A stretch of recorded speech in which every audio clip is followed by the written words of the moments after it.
Four-staters come together to celebrate Juneteenth with a walk and a message. Plus, Branson prepares and hopes for an uptick in summer visitors. And the missing submarine that was to take a journey to the Titanic. The four states' most watched news starts now. Some four-staters come together to celebrate and show unity on this Juneteenth. This is KOAM News at 10. I'm Dow Quick. Today's holiday commemorates the emancipation of enslaved people in the U.S. Organizers say the unity shown today helps focus awareness and action toward issues that people still face every day. I want Edna, I want Chatopa, Oswego, all these small communities to come together and let's make something worth happening. Juneteenth is very important. It's about freedom. What's more important than freedom? That's how we get our message across, is by bringing everyone together. The more people that we can bring in together, the bigger our message, the louder our message can be. I mean, right now, we're just a couple of people that are just, getting things together or whatnot. But I mean, when you put all of us together, we are mighty, we are loud, we are one.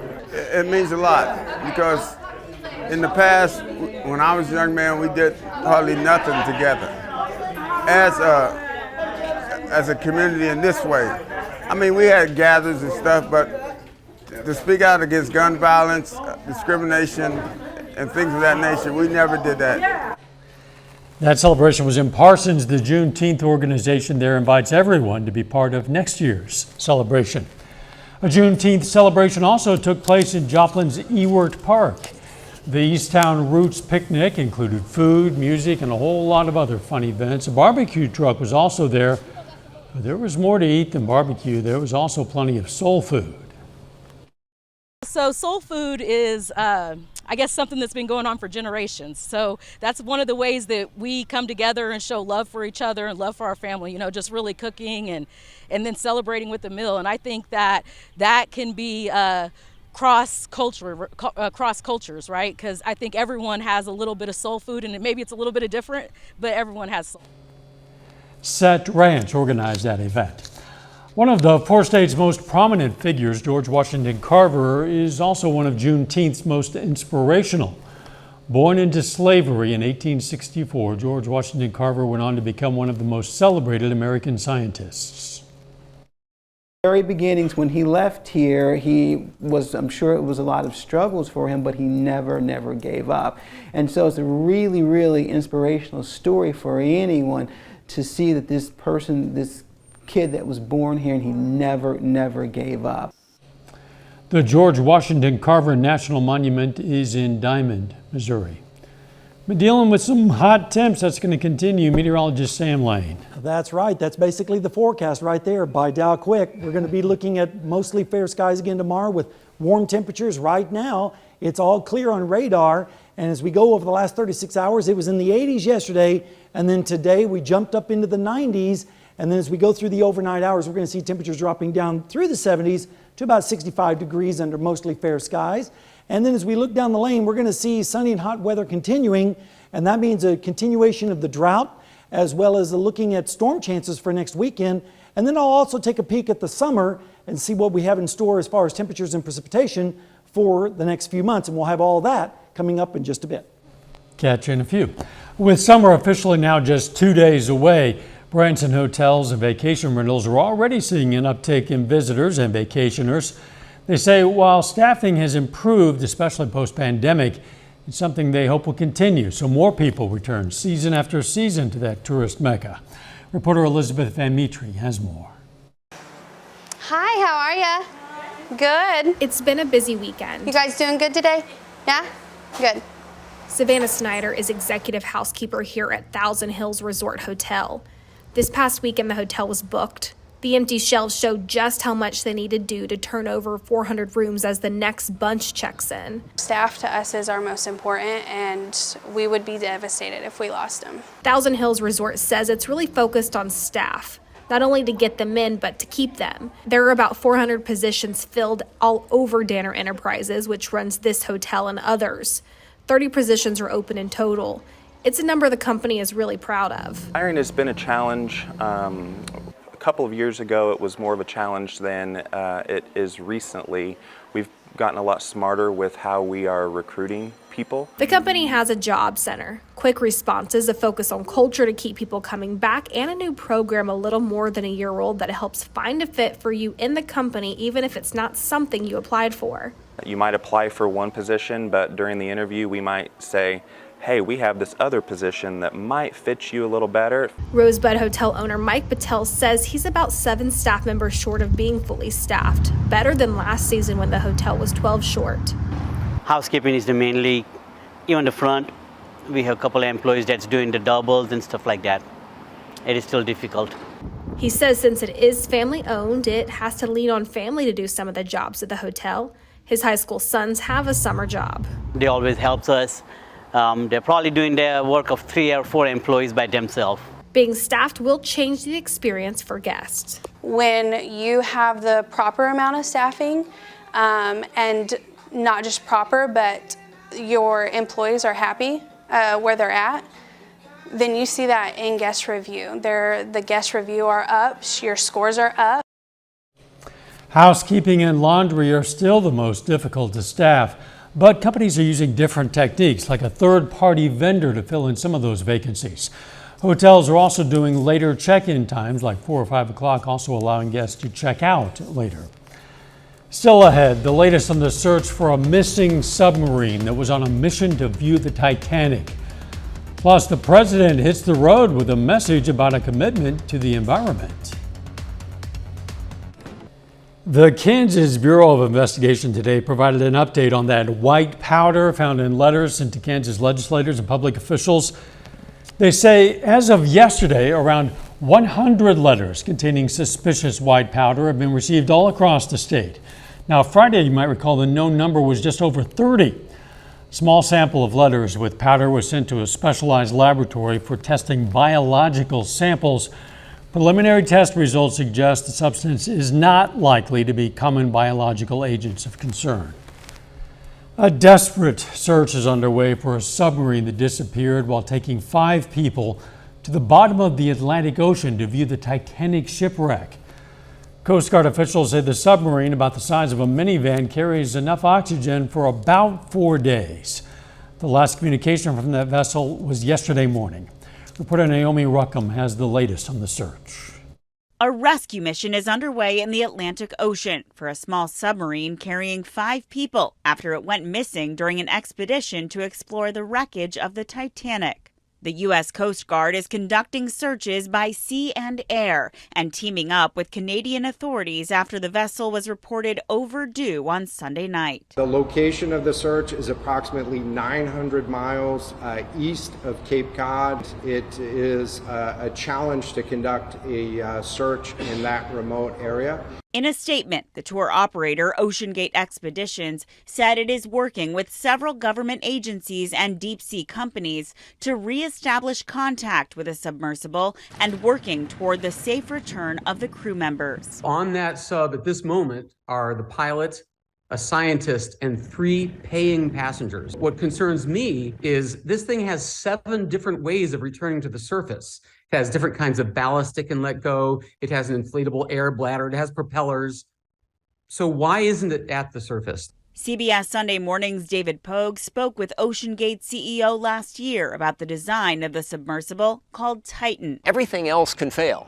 Your thrusters can go, your lights can go, you're still going to be safe. The search is located about 720 miles from Halifax, Nova Scotia, where the Titanic wreckage sits some 13,000 feet below the surface. Naomi Ruckham, CBS News.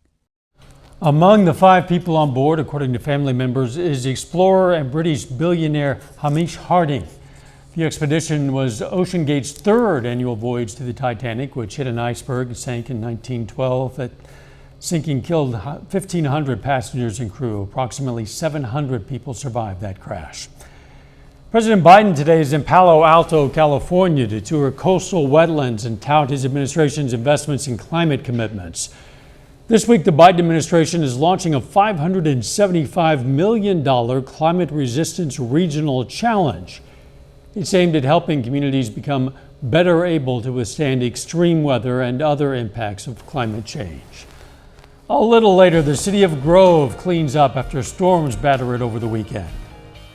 No storms tonight across our area. Instead, we're going to see mostly fair skies, but I'll be back to tell you when the next rain chances and also how hot it's going to get this week when we come back.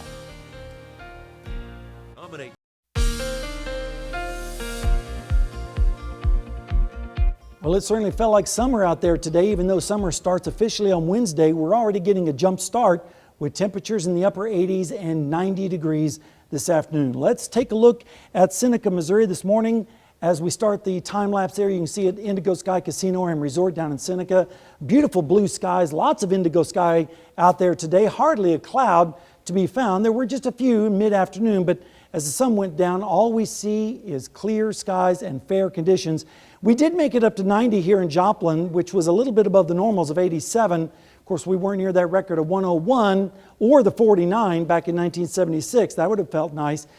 And we're looking at rainfall still about 6.5 inches below for the year. Now, that's not counting the amount that we're behind from last year. So as you can tell, we're in a drought situation, and that will continue this week as nothing is on radar tonight, nor are expected to be as we go into the next 24 hours. Temperatures right now are kind of pleasant. 74 in Stockton, 71 already down in Iola, 75 in Neodesha, still 80 degrees for our friends there in Independence. Rain chances are going to be pretty close to zero over the next 36 hours, maybe an isolated shower or storm, but I wouldn't bet the farm on it, as we're going to be seeing mostly fair skies tonight with temperatures in the 60s across the area, southerly winds. And then as we start the day tomorrow, basically a duplicate of today, with temperatures in the upper 80s to right around 90 degrees, maybe some lower 90s out towards the west like Nowata with 92, 91 in Fredonia, 90 in Yates Center. Then as we go into the overnight hours and into Wednesday morning, a little bit cooler off towards the east with lows in the 60s, but notice out to the west, some thunderstorms, but unfortunately most of those are going to stay to the west. Maybe Sedan might pick up a shower or two Wednesday, but most of the area is going to be seeing temperatures in the upper 80s to right around 90 degrees once again on Wednesday. Maybe a little bit cooler off to the east as an upper level low tries to sneak its way back into our area. And then on Thursday, we're going to see lows in the 60s with partly cloudy skies. Now here's a look at the upper air pattern this week. We're going to basically be under the influence of this ridge of high pressure that's set up shop across the central United States. There is a low off to the east and a low off to the west, and we're kind of stuck in between with rain all around us, and this low is going to try to make its way back towards the west, and as it does, it may introduce a few clouds, maybe a sprinkle or two, and a little bit cooler air, but then as we go into the rest of the week, the ridge comes back in with a vengeance, and then as we go into the weekend, we're going to be in a northwest flow pattern, which will allow storm chances start to increase, especially into the overnight and early morning hours as we get into a northwest flow pattern, allowing energy to drop into that system. Rainfall amounts are going to be very, very light, if at all, generally around a tenth or less. So not a whole lot of rain to go around for anyone.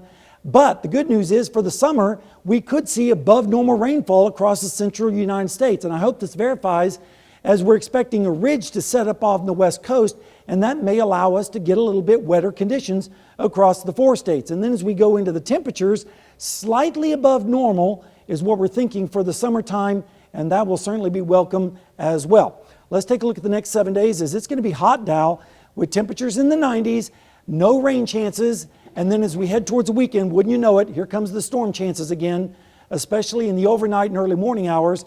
And then as we go into next week, maybe some more rain chances on Wednesday and Thursday, but summer arrives on Wednesday, but I think it actually arrived today. Oh yeah, if not before. Yeah, absolutely. Thanks, Sam. Grove, Oklahoma is cleaning up from a weekend storm damage. This is just south of Grove near Sailboat Bridge and Grand Lake Baptist Church. The National Weather Service issued a storm warning there late Saturday night, but there were no reports of any tornadoes touching down. There had been a tornado warning. However, the strong winds did bring down a lot of trees, as you see, also some power lines. Hundreds of residents were without power for much of the day, with some still reporting outages. The Northeast Oklahoma Electric Cooperative says efforts to fully restore power could extend well into the week. Still ahead, the Joplin Outlaws look to snap their 4-game losing streak in Jefferson City tonight. And the St. Louis Cardinals had a big day from their offense earlier this afternoon. Brock's going to have the highlights for us next in sports.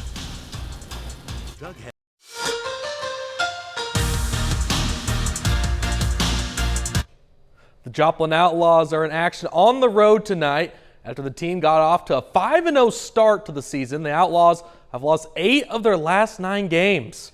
Tonight, the Outlaws are in the Missouri state capital of Jefferson City, taking on the Renegades. This game just went final moments ago. The Outlaws got off to an early 4-1 lead in this game, but they fall to Jeff City 10-4, so Joplin will take the loss. The Kansas City Royals and the St. Louis Cardinals hit the road to start the week. The Cardinals are coming off of a big win. The Royals, on the other hand, are coming off once again another loss. The Cardinals at the Nationals. We pick things up in the 3rd inning. St. Louis down 5-0. Tommy Edmonds sends this ball deep to center. Victor Robles can't make the play, so Edmond will race all the way around the bases to 3rd base for an RBI triple. Cardinals get on the board. They're down 5-1. Top of the 5th now. Redbirds down 5-2. Brendan Donovan, see you later. 3-run jack ties the game, and now it's a 5-5 game.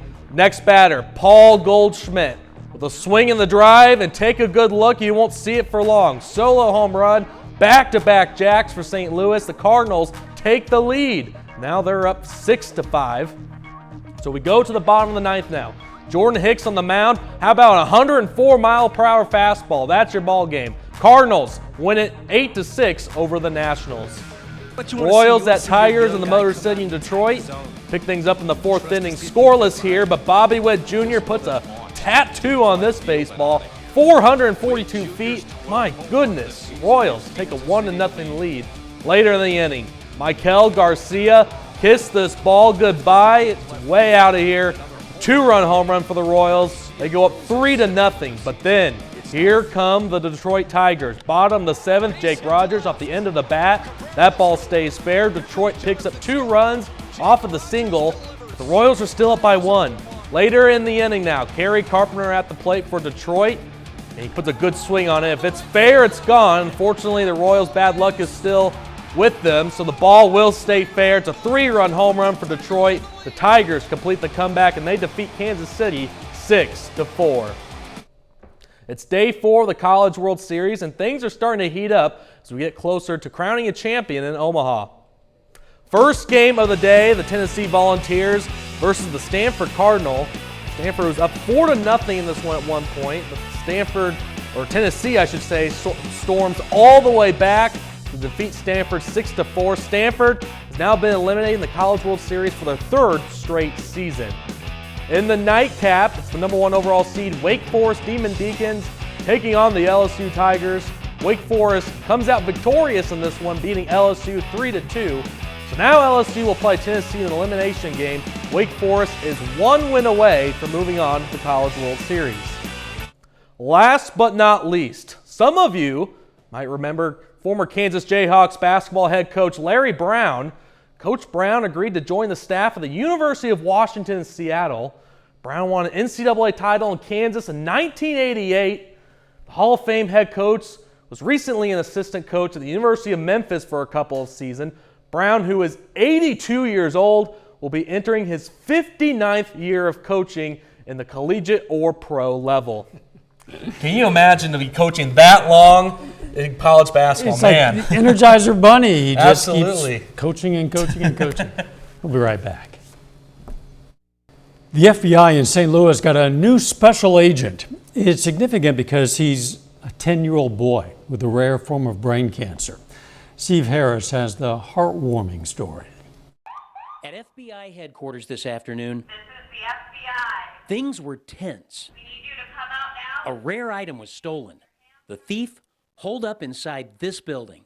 They tracked him down, and Junior Special Agent Drew Patchen flushed him out. His team entering the building and apprehending the suspect, who looked a lot like the Hamburglar. But it wasn't all beef patties he'd stolen. It was the Stanley Cup. As you can see right next to them, they have repatriated the Stanley Cup here. 10-year-old Drew was diagnosed with a rare form of brain cancer in 2019 that doctors said was inoperable. But his family found a surgeon in Houston, Texas, who's going to operate. Until then, they're making memories with Drew and his 5-year-old brother, Tyler. Both of the kids really enjoyed it today. The FBI stepped up to help. We're also a member of the surrounding community, and so you know, our employees having an opportunity to sponsor a family in the community in this way and really advocate for them and help them make positive memories while they can is really a special opportunity. But that wasn't the only surprise. Drew is interested in challenge coins, which are these hard coins that law enforcement and military give out. They collected several hundred coins from agencies across the country to give to Drew and his brother. The things that people are doing for Drew and for Tyler and our family just means so much to us. We, you know, get to look at the positive side of what happens when someone gets cancer. At the end of the day, Junior Special Agent Patchen got a reward. 2 plates of chocolate chip cookies. If I eat all of these, it's gonna be 12. Hey, you can't fight crime on an empty stomach, now can you? No better way to wrap up a day of crime fighting than with cookies, if you That's ask right. me. Good for him. It's going to be hot for a while. It's going to be hot, melting those chocolate chip cookies, that's for sure, with temperatures in the 90s, and then maybe some storms on Saturday and Sunday, and then hot continuing into next week as well. Yeah, those high temperatures are remarkably consistent for the That next is week. correct. Final sports notes. Well, it'll be hot tomorrow at the Pitt State Baseball Youth Camp. We'll have a story on that tomorrow night at 6. Very good. Looking forward to that. Thanks for joining us. Morning show starts at 5 a.m. Let's make it a great tomorrow.